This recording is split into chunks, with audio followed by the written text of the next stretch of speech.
DGP অনুরাগ ধনকরের অস্বাভাবিক মৃত্যুর ঘটনায় ত্রিপুরা হাইকোর্টের বর্তমান বিচারপতির তত্ত্বাবধানে বিচার বিভাগীয় তদন্তের দাবিতে সোমবার রাজ্যপালের নিকট স্মারকলিপি জমা দিল সিপিআইএম বিধায়ক দল। এদিন বিরোধী দলনেতা জিতেন্দ্র চৌধুরীর নেতৃত্বে সিপিআইএমের বিধায়কদের স্বাক্ষরিত ওই স্মারকলিপিতে ঘটনাটিতে ব্যতিক্রম সাংবাদিক, প্রশাসনিক ও জনস্বার্থ সংশ্লিষ্ট বলে উল্লেখ করে রাজ্যপালের জরুরি হস্তক্ষেপের দাবি জানিয়েছেন। এদিন জিতেন্দ্র চৌধুরী বলেন, রাজ্যের সর্বোচ্চ পুলিশ আধিকারিক অনুরাগ ধ্যানকর কর্তব্যরত অবস্থায় পুলিশের পোশাকে এবং রাজ্য পুলিশ সদর দপ্তরের মধ্যে মৃত্যুবরণ করেছেন। ওই ঘটনাকে ঘিরে জনমনে ব্যাপক উদ্বেগ এবং একাধিক অনুত্তরিত প্রশ্নের সৃষ্টি হয়েছে। সরকার ইতিমধ্যেই ঘটনাটিকে আত্মহত্যা বলে উল্লেখ করলেও জনপরিসরে ঘুরে বেড়ানো নানা সন্দেহ, আশঙ্কা ও অভিযোগের প্রেক্ষিতে একটি সম্পূর্ণ স্বাধীন, স্বচ্ছ ও নিরপেক্ষ তদন্তের মাধ্যমে প্রকৃত সত্য উদ্ঘাটন করা অত্যন্ত জরুরি।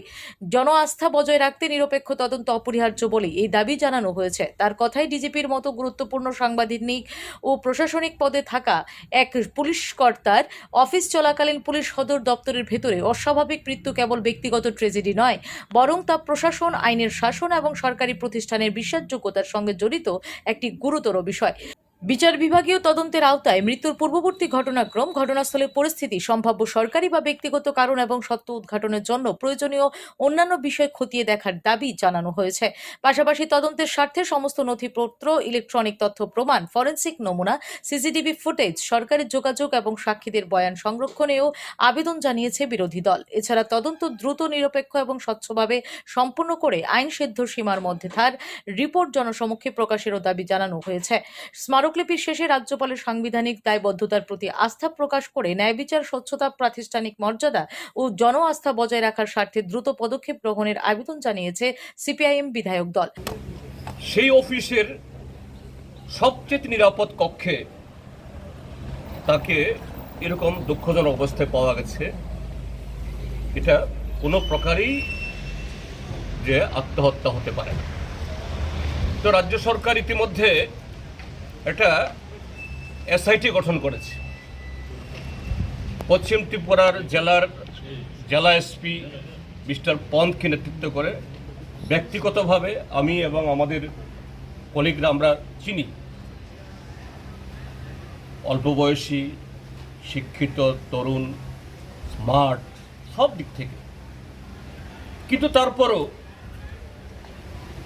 সারা দেশের সাথে সারা আমাদের রাজ্যেরও এই সিট কতটুকু সত্য অনুসন্ধান করতে পারবে আমাদের গুরুতর সন্দেহ। কেননা এই জন্য হাইকোর্টের একজন সিটিং জাজ, কর্মরত একজন বিচারকের নেতৃত্বে, তার তত্ত্বাবধানে যাতে এই এসআইটি থাকুন, কিন্তু এটা জানা হয় under the supervision of a sitting জাজ অফ ত্রিপুরা হাইকোর্ট।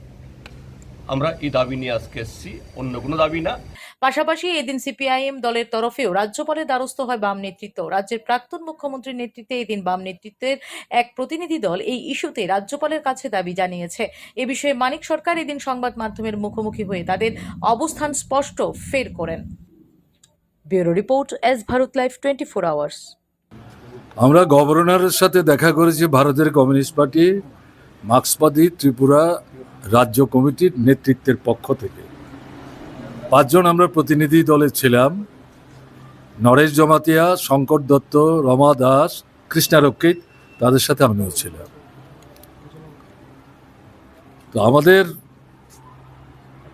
রাজ্যপালের কাছে একটা ছোট্ট স্মারকলিপি আমরা দিয়েছি এই প্রতিনিধি মণ্ডলীর পক্ষ থেকে। তাতে যে মূল কথা সেটা হচ্ছে অনুরাগ ধ্যানকরের এই যে ঘটনাটা, এটা অস্বাভাবিক। তার মতো একটা অনেস্ট, সিনসিয়ার, কারেজিয়াস অফিসার চট করে এরকম পদক্ষেপ নিতে পারে, এটা বিশ্বাস করতে আমাদের অসুবিধা হচ্ছে।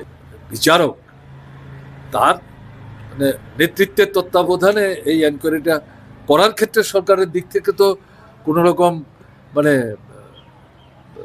সীমাবদ্ধতার কারণ থাকতে পারে না, কিন্তু আমরা এটা দেখে তো বিস্মিত হয়েছি। Sensible people of Tripura. এখন গভর্নর যেটা বললেন যে এরকম ঘটনা যখন ঘটেছে তার পেছনে তো নিশ্চয়ই কোনো একটা কারণ আছে, সত্যটা তো বের হওয়া দরকার। হ্যাঁ, ইউনিফর্ম নিয়ে যারা কাজ করেন তাদের কাছে যেমন প্রশ্ন, আমাদের রাজ্যের ক্ষেত্রে প্রশ্ন, দেশের ক্ষেত্রে প্রশ্ন, কিন্তু গভর্নর বলেছেন।